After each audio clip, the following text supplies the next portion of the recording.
Tá normal. Então, vamos começar a aula de hoje, e aí a gente vai dar continuidade àquela aula 9. Então, eu vou abrir aqui naquela aula 9 nossa, na parte que a gente ficou de oxigenoterapia. Isso. Aí a gente vai comentar aqui os principais meios da gente fornecer oxigênio para essa criança. Então, a gente tem vários métodos de administrar oxigênio no bebê e na criança, né? Então, a gente tem métodos que a gente fala que são invasivos, e tem uns métodos que a gente fala que não invasivos ou semi-invasivos. O que vai defender aí vai ser o grau de desconforto desse bebê. Então, se eu tenho um tubo endotraqueal, intubar a criança vai ser um método que a gente vai considerar aí invasivo. E o CPAP nasal, que a gente vai falar aí, que é o VNI, que é na ventilação, que a gente vai colocar aí no bebezinho, ele vai considerar o método aí invasivo. Então, eu tenho o CPAP nasal em duas modalidades. Um sistema Gregory, que é esse convencional aqui, artesanal, e eu tenho ele aqui, que eu vou usar o ventilador, o respirador. Esse vai ser considerado aí mais invasivo. Então, esses invasivos vai ser para a fase aguda da doença e para um desconforto respiratório grave, moderado. E os não invasivos vai ser aquela parte da gente dar um suporte. O bebê, ele consegue respirar sozinho, ele consegue fazer a troca gasosa, mas só que ele tem dificuldade, é uma dificuldade leve, né? Então, ele precisa de um suporte de oxigênio para manter uma saturação aí de 90% a 95%. Então, a gente lembrar aqui que, às vezes, aqui esse bebê vai estar tendo dificuldade de respiratória, uma insuficiência respiratória, como uma apneia, né? Então, esse bebê ele não consegue aí a demanda ser suprida. Aqui não, esse bebezinho aqui, ele consegue respirar, mas ele precisa de uma ajuda, de um suporte. Para a gente definir qual que é a melhor forma de terapêutica, a gente tem que avaliar a criança. Então, eu preciso saber aí qual que é a doença de base que esse bebê tem. Então, vou imaginar aí uma taquipneia transitória e uma doença da membrana hialina. Então, a taquipneia transitória, aquele bebê ali, quanto mais as horas passar, mais ele vai absorvendo aquele líquido pulmonar. Na doença da membrana hialina, eu tenho uma dificuldade respiratória progressiva. Então, para esse bebê, o ideal é que ele seja entubado. Na taquipneia transitória, ele pode precisar de uma ajuda. Às vezes, ele vai ter um aumento da frequência, né, que a gente vai conseguir ali segurar ele num RUD, num catéter nasal.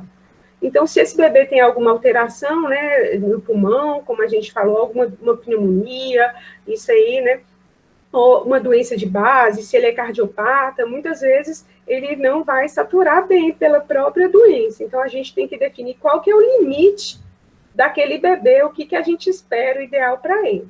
Né? Então, a clínica do recém-nascido, né, não adianta eu pegar um bebê ali que é cardiopata, que eu quero que ele satura 95%, que ele não vai saturar.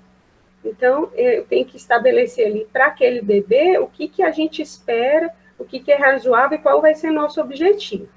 E aí a gente lembrar que a melhor escolha vai depender da clínica, né, se essa doença está aguda, se esse bebê está estável, se ele está instável, né?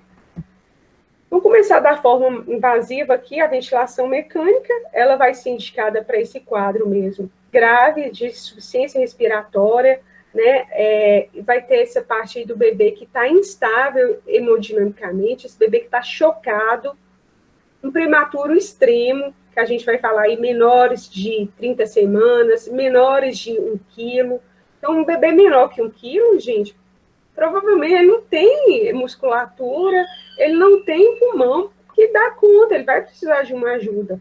Então, esse bebê aí, a ventilação mecânica vai ser indicada também para esse bebezinho prematuro extremo. Então, se ele está tendo acidose, né, metabólico respiratório, um pH aí menor que 7,20, e se ele está mantendo uma saturação aí abaixo de 86%, com uma FO2 aí maior que 60%, e vamos imaginar aí o bebê que está, eu estou ofertando para ele FO2 maior que 60%, e ele não consegue saturar 86%. Então, vai ser indicado aí ventilação mecânica para o bebê. Asfixia perinatal grave, essa hipóxia e doenças do sistema neurológico central, também que não vão conseguir ativar esse centro respiratório, né? Então, esse bebê também que foi sedado, ou então está sob efeito de drogas, às vezes não vai conseguir assumir essa respiração. Aqui eu coloquei só para vocês verem o diâmetro da cânula, né? De acordo com a faixa etária do bebê. Então, eu tenho essas tabelas também com peso ou com faixa etária. Então, isso aí vai depender tanto essa parte aí da sonda, do laringo que eu vou usar. Então, isso aqui vocês não precisam decorar, é só mesmo para deixarem para vocês a título de informação. Lembrando aí que uma cânula menor que 2,5, hoje não é indicado, né, para os bebês prematuros, mesmo os prematuros extremos. A gente vai preferir sempre uma cânula aí de 2,5 para cima, a 2 está contraindicada. A posição da cânula, gente, ela vai ter que ficar ali no raio-x, na primeira e terceira vértebra.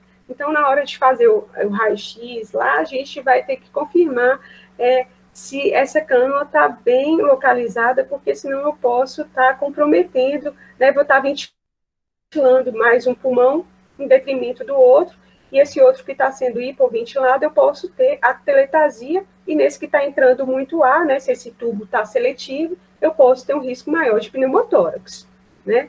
Então, a gente tem que sempre, depois da intubação, depois da reanimação ali, eu tenho que fazer o raio-x para conferir o posicionamento da cânula.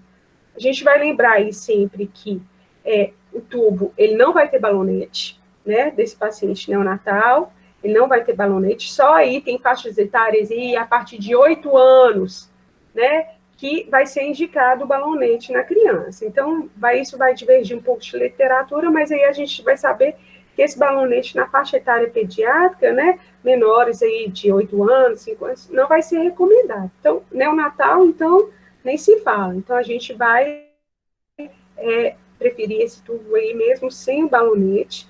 E as lâminas de laringo, as lâminas retas, né?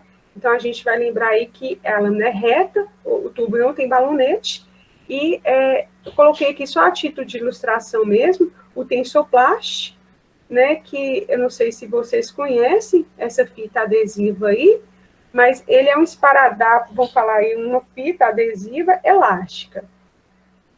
Eu tenho ela várias cores, não tem só essa cor da pele, eu tenho azul, rosa, né, várias cores. Mas o que isso é diferente do esparadrapo do micropor?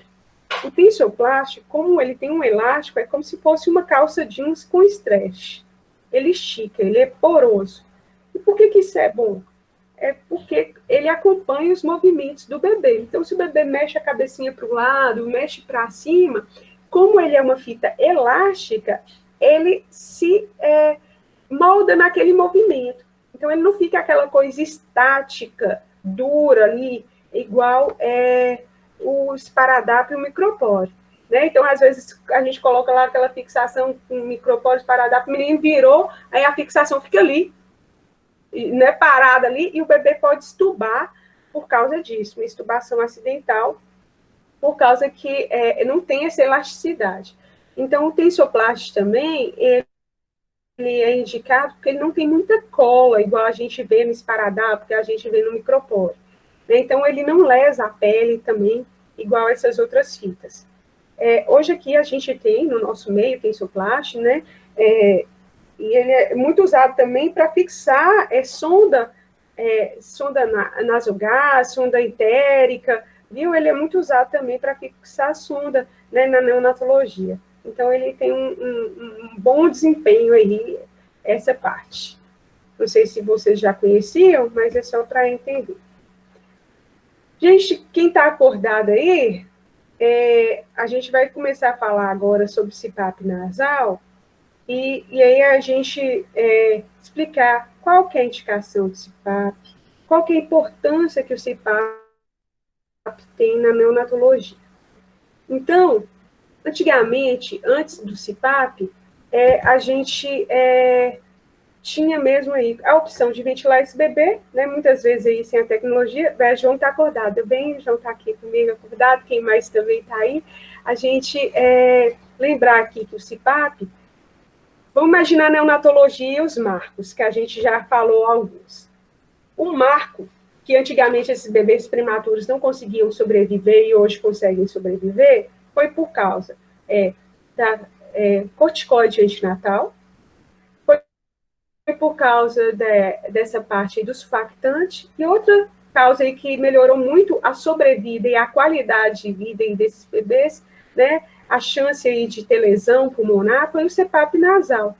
Então, o CPAP nasal, ele é um recurso aí que ele diminui a chance desse bebê ser entubado, e se ele é entubado, às vezes ele precisa ficar menos tempo no tubo porque eu consigo segurar ele no CPAP. Então, antigamente, não tinha opção de CPAP, então os bebês ficavam muito tempo entubados, né? Então, o que difere o CPAP nasal do catéter nasal de oxigênio, aquele que a gente vê lá na adulta, aquele catéter tipo óculos nasal? Então, o catéter nasal, ele dá fluxo, ele dá volume. Então, quando eu estou falando ali, a gente vai dar um fluxo de 1 litro no catéter nasal, de 2 litros. Aqui no CPAP nasal, não. A gente dá fluxo também, mas só que a gente dá pressão. Então, a grande diferença, a grande sacada do CPAP é que ele provoca, né, uma expansão, uma pressão positiva expiratória. Isso impede que esse pulmãozinho feche. Vamos imaginar aí, estou respirando. Quando eu expiro, tem o meu pulmão, ele não esvazia todo, por completo. Eu fico com uma capacidade ali de residual, que por mais que eu expire, eu não consigo ali fechar. Mas esse bebê, como ele é prematuro, e esse alvéolo é muito pequeno, e ele encontra uma resistência ali muito grande, quando esse bebê expira, esse pulmãozinho, esse alvéolo, ele, muitas vezes ele fecha. E como não tem surfactante para permear esse alvéolo, a chance de colabar, de ter um colapso alveolar ali, é grande. Então, o que o CPAP faz? Ele provoca uma pressão expiratória final para manter o ar lá, para facilitar a entrada e a saída. Então, ele diminui essa resistência. Então, isso é o grande sacada do CPAP, que é diferente do catéter nasal. Então, o catéter nasal dá volume, dá fluxo, dá 1 litro. E aqui o CPAP nasal, ele dá uma pressão positiva expiratória final, e a gente vai falar uma pressão contínua. Ele fica ali estável, fica ali, aquele alvéolo, ele fica distendido ali, vamos imaginar 5 centímetros cúbicos de água. Ele vai ficar mantendo aquela parte ali para facilitar a troca, para ele não colabar. Professora, então, a gente parece a VNI em adulto, o CPAP? Teoricamente, assim, o CPAP VNI no adulto, às vezes o paciente adulto, ele está respirando ali, e ele precisa, né, de um paciente que tem DPOC, né, ele tem a modalidade CPAP também, que vai estar ajudando esse bebê. Mas aí a gente, do adulto, eu não sei se o tempo todo ele manda essa pressão contínua. Eu não sei. Mas eu vou passar a saber e a gente olha. Mas no neonatal, ele vai manter essa pressão contínua expiratória. Eu não sei se é só o adulto, só como se for assistida, que é assim, só quando o paciente precisa que ele manda. Sim, isso é quando precisa, aí o FISI faz a VNI, né? Aí no recém-nascido o CPAP é tipo contínuo, é uma VNI contínua. Isso, é contínuo. Não é aquela parte que vai entrar na hora que ele precisar, não. Ele vai ficar contínuo, esse CPAP neonatal. Ele vai manter uma pressão expiratória positiva contínua. Viu? Do adulto aí eu já vi, mas eu não sei como que é muito o mecanismo, não, mas eu acho que é mais controlado, assistido do adulto. Então, assim, dos bebês que a gente viu aí, menores que 34 semanas, a gente vai ter uma deficiência de surfactante e a chance desse bebê aí precisar de um dispositivo igual o CPAP é maior, né? Então, aqui tem o sistema do CPAP, esse sistema aqui é o sistema que a gente fala artesanal, que é aquele CPAP não invasivo, que é aquele sistema que a gente fala também Gregory, que é esse CPAP artesanal. Então, eu tenho aqui um fluxômetro aqui de ar comprimido e tem um fluxômetro que é de O2, e eu vou misturar esses gases, vou passar aqui no umidificador, que vai aquecer, aqui tem água, vai umidificar, vai aquecer, vai para o bebê aqui na INS, e essa ex aqui, ó, essa aqui que é expiratória. Essa ex, eu vou colocar aqui, ó, quantos que eu quero de pressão expiratória final, eu quero 5 centímetros. Então, o fisiológico do bebê aí de 5 a 6. Então, eu vou colocar aqui a quantidade de água para manter essa PIP, que a gente fala que é essa pressão expiratória positiva final. Então, aqui, só para a gente entender o mecanismo, né, ele é diferente aqui do catéter nasal, a gente chama isso aqui de pronga, né, não, aqui é pronga. A pronga vai depender do peso desse bebê para a gente colocar a parte adequada. E aqui a gente tem um nanômetro para estar controlando essa pressão aí. Então, é uma coisa assim que a gente montava muito, né, berçário, e antigamente, quando não tinha UTI neonatal, a gente montava muito o CPAP, porque a gente vai ver aí que o CPAP ele tem muitos benefícios, né? Ele vai facilitar a troca gasosa, uma vez que ele impede que esse alvéolo feche, então ele vai otimizar esse surfactante. Vamos imaginar aí que esse bebê menor que 34 semanas, ele tem uma quantidade insuficiente de surfactante, mas quando a gente utiliza o CPAP, ele redistribui melhor. Esse surfactante pouco que tem, ele redistribui melhor e ele estabiliza a caixa torácica, que a gente falou que o bebezinho não tem musculatura. E essa parte aí dos ossos estão cartilaginosos, né? Então, o CPAP, ele estabiliza essa caixa torácica, impedindo aquele recuo, aquela tiragem que a gente vê acentuada do desconforto respiratório no bebê. Então, uma vez que ele estabiliza a caixa torácica, ele controla, né, esse esforço respiratório que o bebê precisa fazer para compensar essa respiração, e isso impede que ele entre numa fadiga respiratória. Então, aqui é um sistema artesanal e a gente pode colocar ele também no ventilador. Isso aqui eu posso estar acoplando, ao invés de estar acoplando aqui, a gente ligar ele num ventilador. Viu? Aí eu preciso aqui de um Y para unir esse ar comprimido com o oxigênio. Então, aqui é um Y, aqui um dispositivo, está branco, tudo branco, mas tem um Y aqui, viu, gente? Então, a gente vai lembrar aí que ele tem que ser umidificado e aquecido. Então, o CPAP, gente, ele diminui a necessidade de ventilação mecânica, que a gente falou, esse bebê, às vezes, que não iria ser entubado, às vezes, com o CPAP, já consegue resolver o problema dele.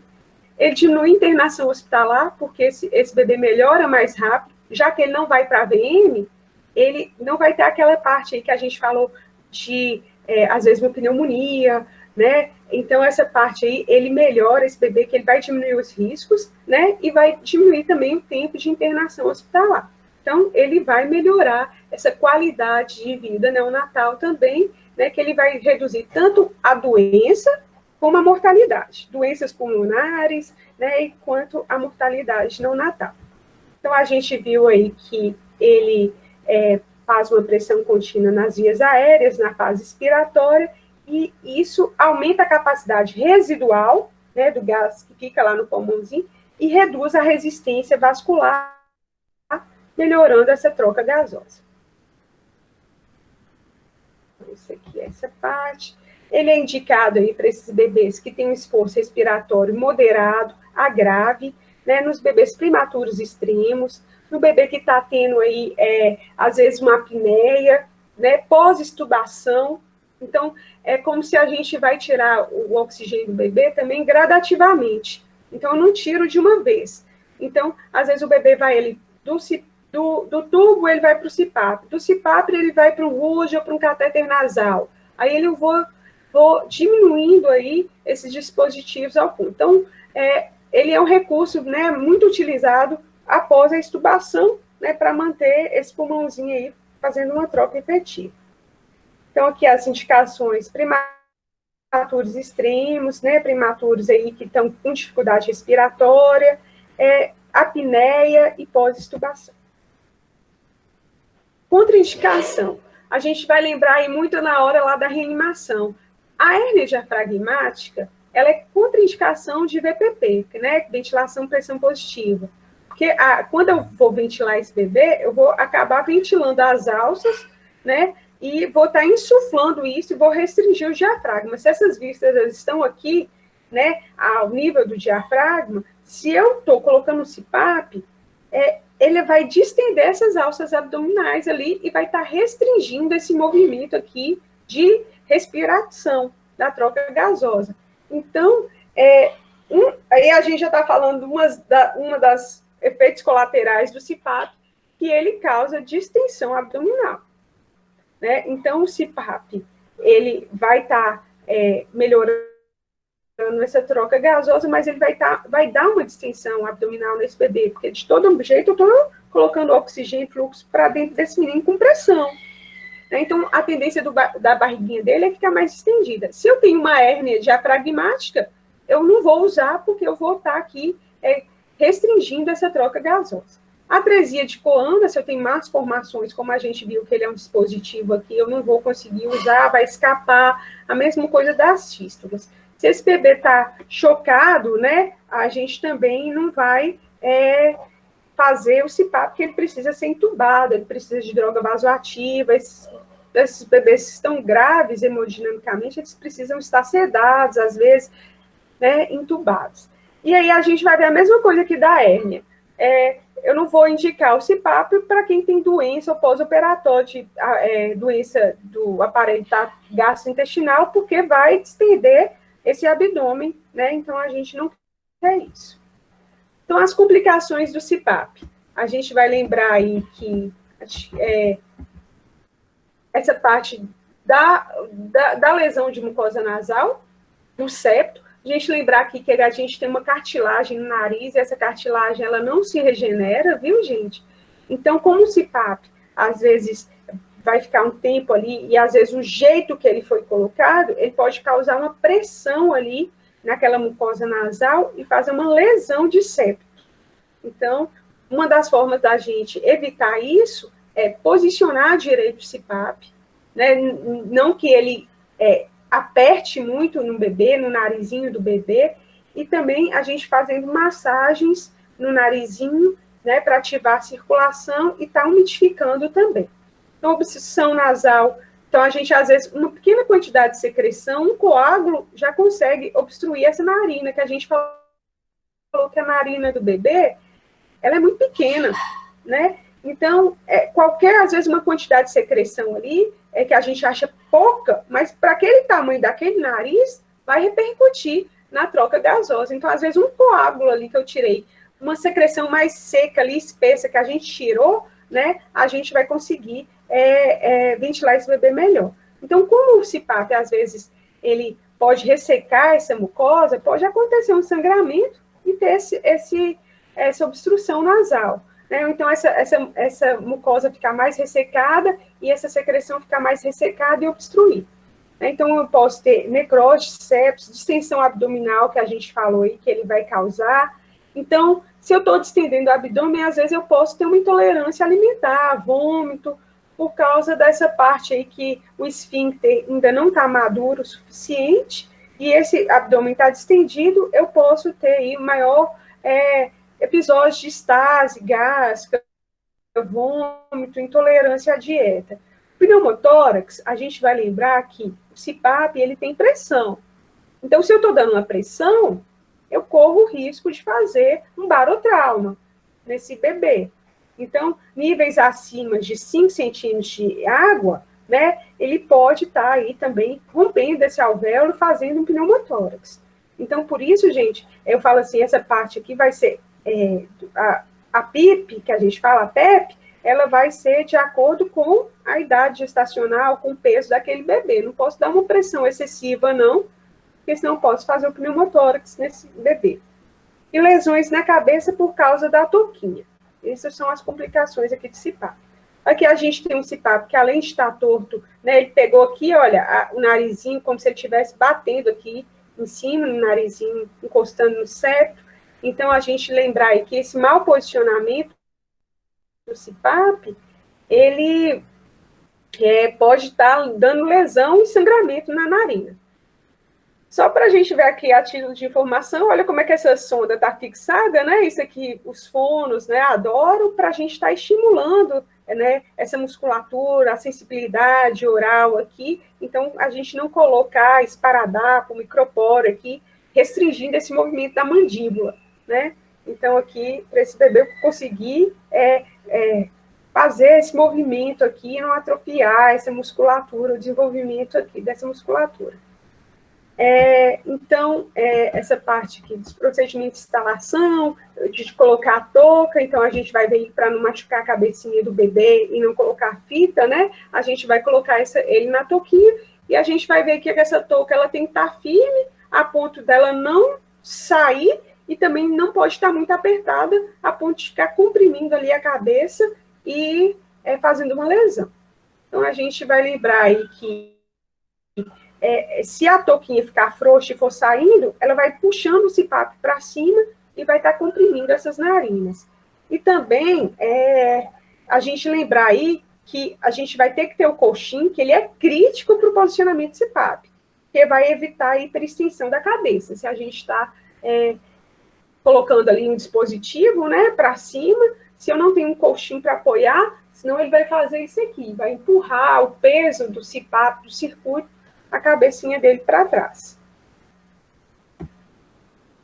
Aqui, o uso de hidrocolode para prevenir a lesão de septo, né? A gente sabe que isso aqui é para a gente, esse contato que fica o CPAP entre as narinas, então a gente pode fazer isso aqui com hidrocolode, faz 2 furinhos aqui no hidrocolode, e vou colocar isso para proteger, né, essa área aqui, para evitar lesão. Gente, lembrando que isso aqui vai ajudar, mas não vai evitar a lesão.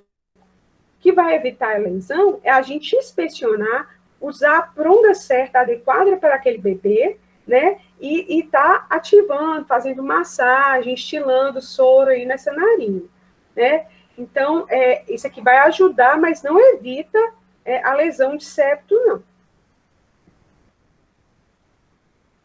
Então, os cuidados aí com o CPAP, que a gente falou aí, o aquecimento, a umidificação, a inspeção, né, dessa touca, da região das orelhas, da cabeça, viu? Inspeção da narina a cada 3 horas, eu não preciso tirar o protetor de septo, não, mas eu vou estar olhando ali se tem alguma área isquêmica, se está hiperemiado, viu?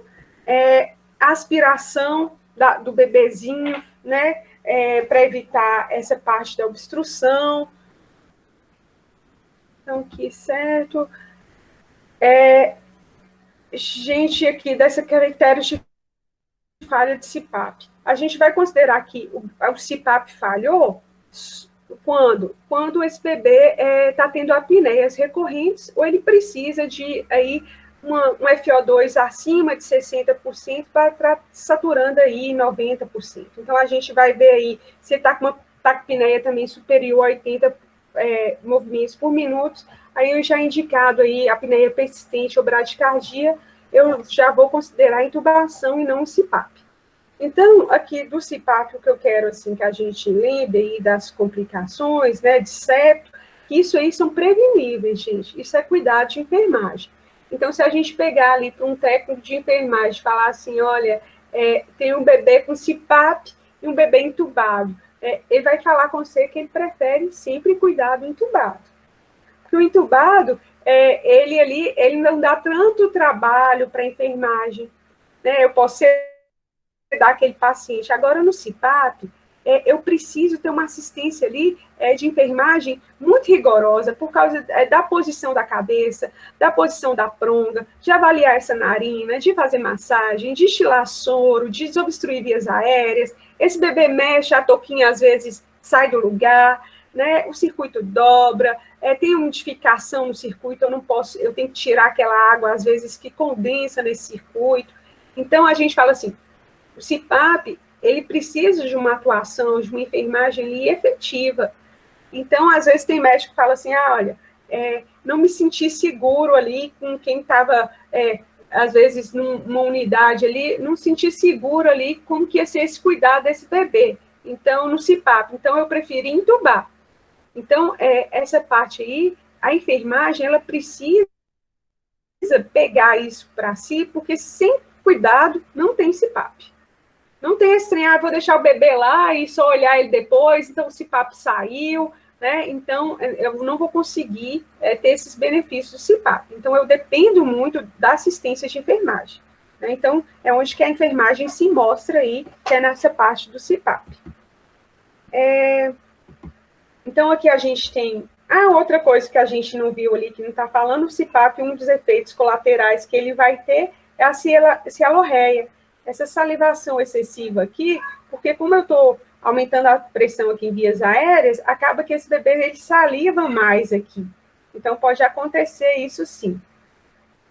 Tem outras modalidades de CPAP, eu coloquei aqui para vocês, isso aqui não é no nosso meio, tá vendo? Isso aqui não dá lesão de septo, parece muito com o CPAP do adulto, né?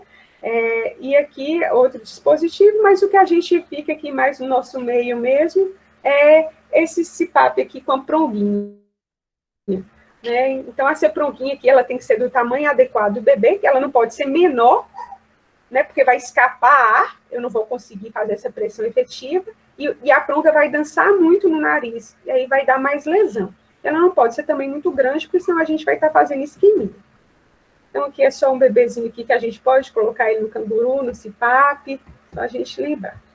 De CPAP, vocês querem fazer alguma pergunta antes da gente passar para o RUD? Que eu acho que o que era mais denso, assim, era essa parte do CPAP. Vocês querem fazer alguma pergunta sobre o CPAP antes da gente ir para o RUD?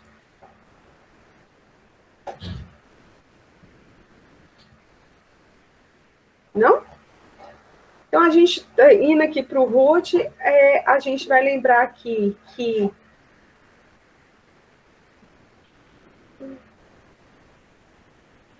Tá tranquilo aqui para a Ive. Vamos seguir em frente. Então, a gente viu aí que o CPAP, gente, ele é amplamente utilizado aí no nosso meio. Então, ele não é uma coisa hoje, assim, que eu posso fazer um sistema artesanal se eu não tenho ventilador. Então, provavelmente, vocês vão ver um CPAP aí, se vocês trabalharem em sala de parto, em unidades neonatais, vocês vão ver isso, assim, com muita frequência, viu? Vocês vão estar vendo o CPAP. Outro dispositivo que a gente vê muito, o RUD, ou aquela tenda de oxigênio, esse halo, que a gente fala que esse halo de oxigênio, né, esse capacete aqui, que é o RUD. Então, lembrar aí que o RUD, diferente do CPAP, ele está dando volume, ele não dá pressão. Então, se ele não dá pressão, ele não tem risco de fazer barotrauma, igual ele tem o CPAP, né, igual tem o tubo. Né, o tubo que dá pressão, o CPAP, eles têm esse risco de fazer pneumotórax, barotrauma, o RUD não. Como ele dá mais fluxo ali, ele não vai ter esse risco aí de causar pneumotórax no bebê. Para que o RUD é indicado? Né? Ele é indicado para um desconforto respiratório mais leve, né? Aquele bebê consegue respirar, está um pouco cansadinho, mas precisa só de um suporte. Né? Então, a gente vai lembrar aí que eu preciso adequar o volume, o fluxo aí de litros que eu estou colocando aqui nesse RUD, de acordo com o tamanho dele. Então, eu tenho o RUD, né, pequeno, médio, grande, então eu tenho o menor que esse ainda. Então, a gente vai lembrar aqui que eu tenho de 6 litros, eu tenho de 8 litros, de 10 litros e de 12 litros.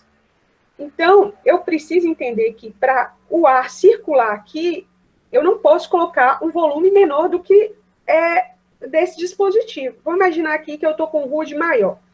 Um RUD aqui de 10 litros.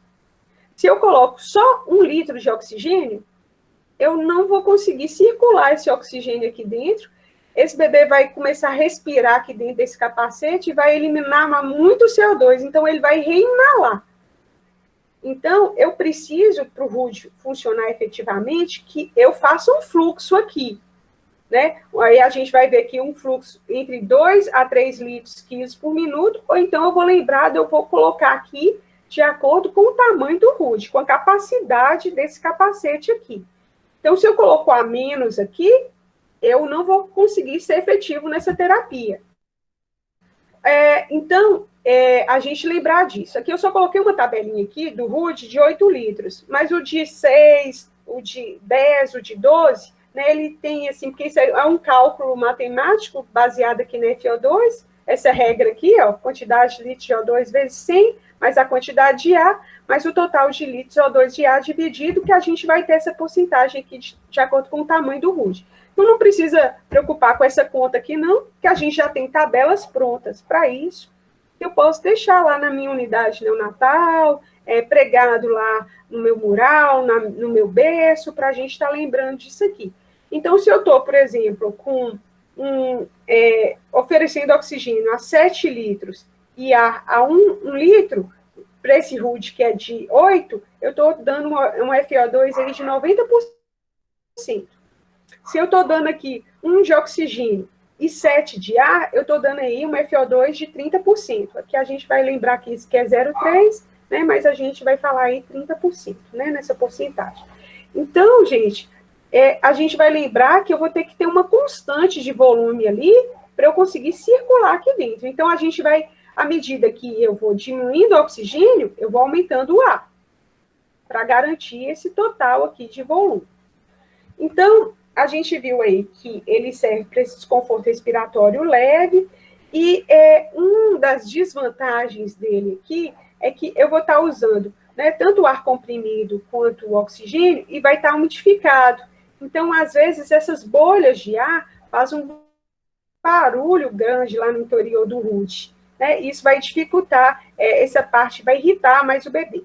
Outra coisa do RUD é que se esse bebê está aqui nessa oxigenoterapia, a gente não vai pegar ele no colo.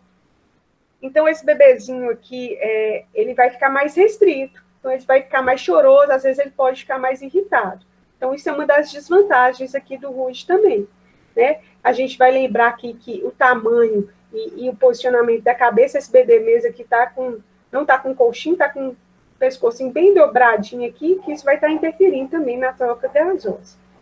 Então, a gente viu essa parte do RUD. E agora a gente vai falar do catéter nasal. O catéter nasal, ele, diferente do RUD, né, das vantagens, se a gente for comparar os dois, é que no catéter nasal, quando a gente coloca esse bebezinho, a gente consegue colocar ele no colo, às vezes eu consigo alimentar esse bebê melhor, né? Então, assim, esse bebê ele fica mais confortável, eu posso estar enrolando ele, né? Diferente do RUD, que ele tem que ficar mais restrito ao leito. Então, o catéter nasal também, hoje, ele está sendo mais usado, principalmente se eu estou colocando aqui 1 litro ou meio litro aqui nesse bebezinho. No RUD, às vezes eu vou gastar, por exemplo, 4 litros de oxigênio para dar um FO2 de 60%, 4,4, estou dando aqui um FO2 sim. Aqui no catéter nasal, eu vou gastar uma quantidade menor de oxigênio. E não vai ficar aquele barulhão, né, que eu preciso modificar aquele volume do ar ali, fazendo um barulho daquelas bolhas ali.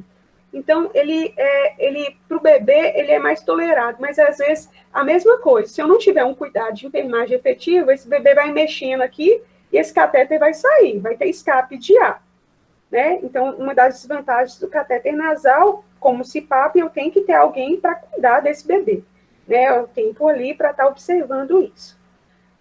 Então, o catéter nasal, o ideal é que ele, às vezes, hoje a gente sabe que o oxigênio ideal é que ele não seja oferecido, né, puro, às vezes, para a criança, para eu conseguir estar oferecendo oxigênio aí de 30% a 40% oxigênio para esse bebê, eu vou estar tendo um blender para misturar esse oxigênio do ar através de um fluxômetro.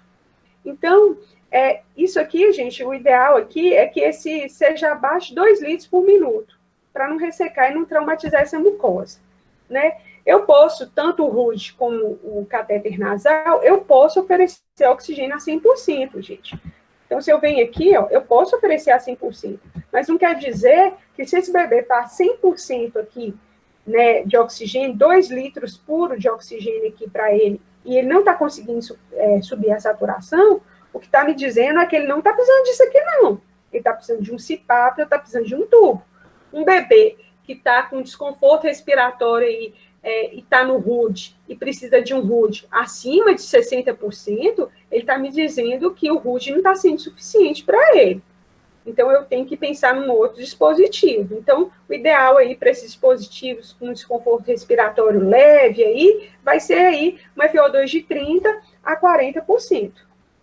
Viu? Porque a gente vai tolerar. Subiu disso aqui, aí eu tenho que ver se esse bebê não precisa de uma reavaliação, se ele não precisa de um outro método de escolha aí para oxigenoterapia.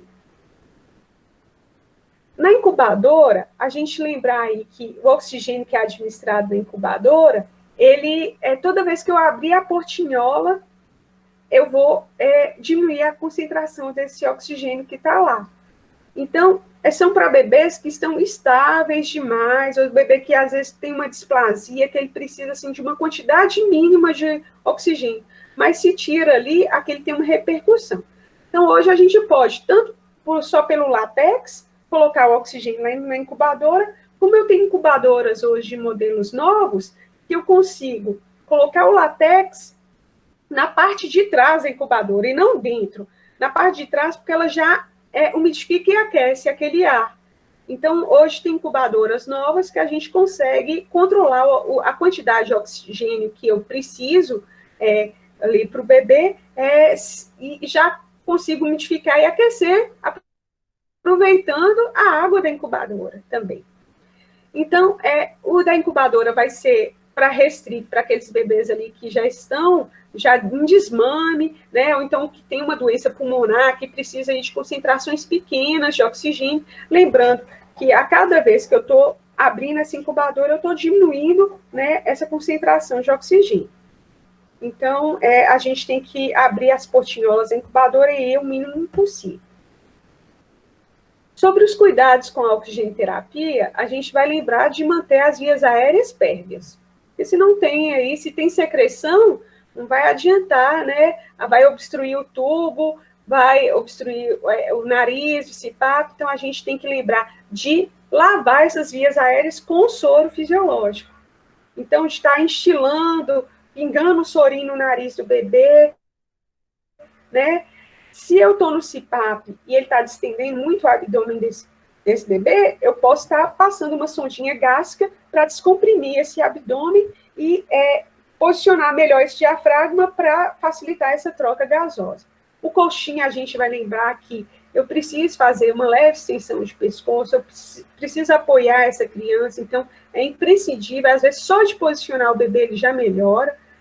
Eu tenho que cuidar dos sinais vitais da criança. Se ele faz hipotermia, ele vai consumir mais oxigênio, então, às vezes ele vai cansar, vai entrar num quadro de desconforto respiratório grave, por iatrogenia aí, de consequência da hipotermia, porque está consumindo mais ainda. Antes de passar aí para outro dispositivo, a gente sempre vai ver se não está tendo vazamento, se não está sendo dobrado, então o circuito, né, ver como é que está as conexões, né, porque às vezes o bebê está caindo em saturação, às vezes não é porque o dispositivo está ruim, não, é porque soltou a pronguinha, desmontou alguma coisa lá do circuito, né. Eu preciso estar com a monitorização desse bebê contínua, fazer balanço hídrico, principalmente a saturação que a gente viu aí, que a saturação, a gente vai manter uma saturação aí acima de 90% a 95%, o bebê também não precisa saturar mais que isso, né, que a gente sabe que o oxigênio, ele é deletérico, então a gente não precisa manter uma saturação alta, né, e aí quanto mais esse bebê estiver subindo, está querendo dizer que se o bebê está saturando 98% e está no RUD, está querendo me dizer que ele posso diminuir ali as concentrações que ele está tolerando. Então, quando eu estou colocando um monitor nesse bebê, ele está me avisando também que eu posso estar diminuindo. Então, ela vai me servir de alerta também para esse bebê que está saturando em 100% e está na ventilação. Então, eu posso reduzir isso aqui. Então, se o bebê não está melhorando, eu vou avaliar essa parte aí, o estado geral dele como um todo, né? Se a gente viu aí essa parte da glicemia, né? Porque às vezes o bebê está mais hipoglicêmico, ele está prostrado, então ele vai fazer uma respiração mais superficial, E aí a gente vai olhar essa parte toda, se eu preciso aspirar, se está tendo distensão, se está hipotérmico, né? A gente vai agora falar sobre os riscos de administração do oxigênio. A gente vai falar agora da RUP.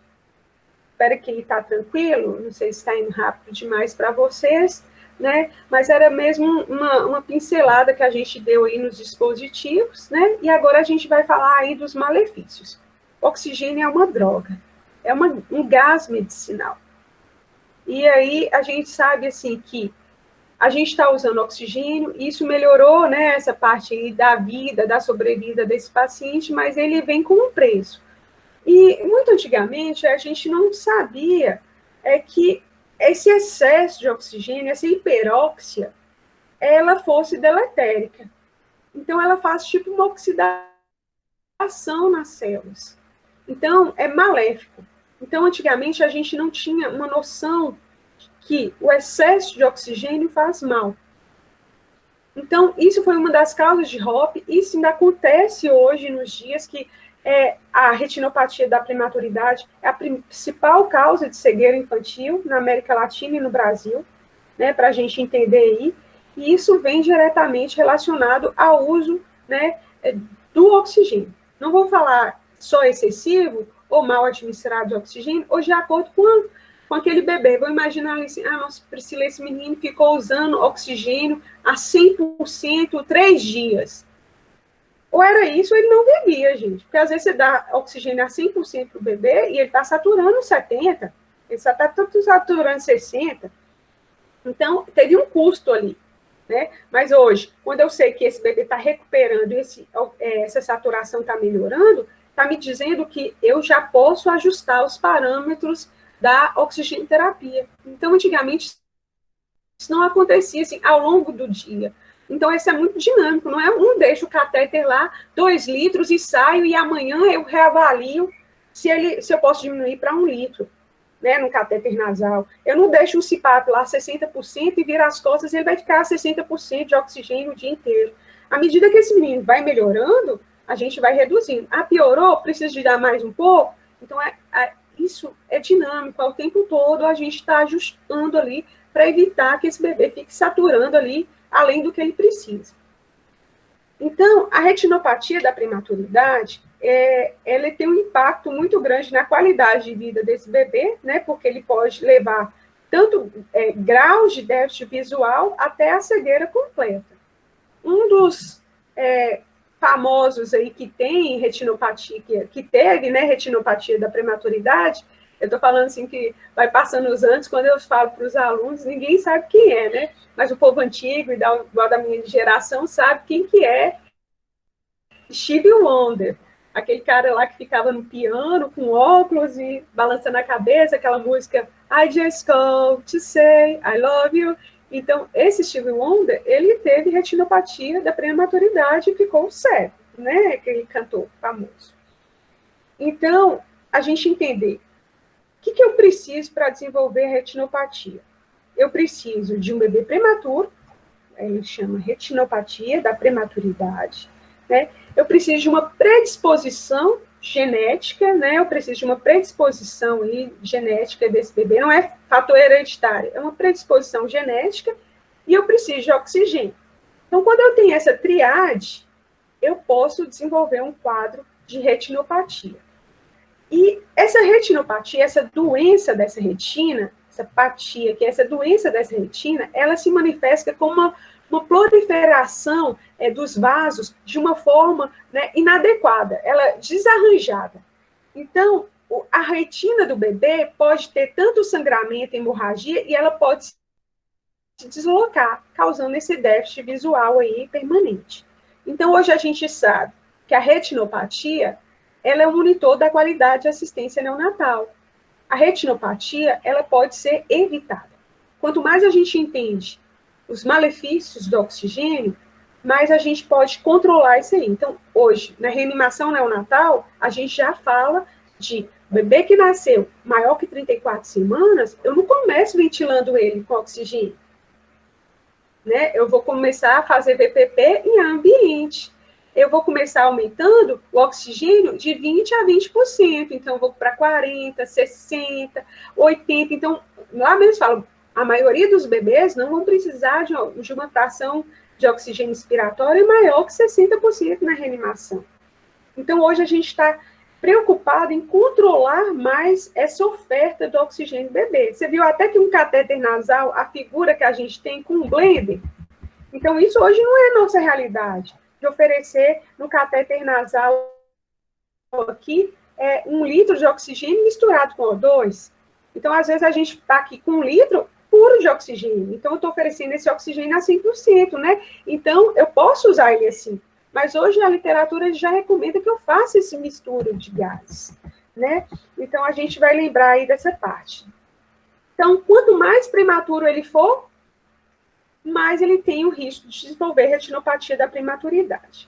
Quanto mais tempo ele fizer uso de oxigênio, maior risco que ele vai ter também de desenvolver essa retinopatia. Lembrar, gente, que essa hiperóxia que a gente está falando aí, que causa a retinopatia, esse excesso de oxigênio, ele está relacionado muito com o oxigênio intracelular, que é aquele oxigênio que a gente administra de forma invasiva.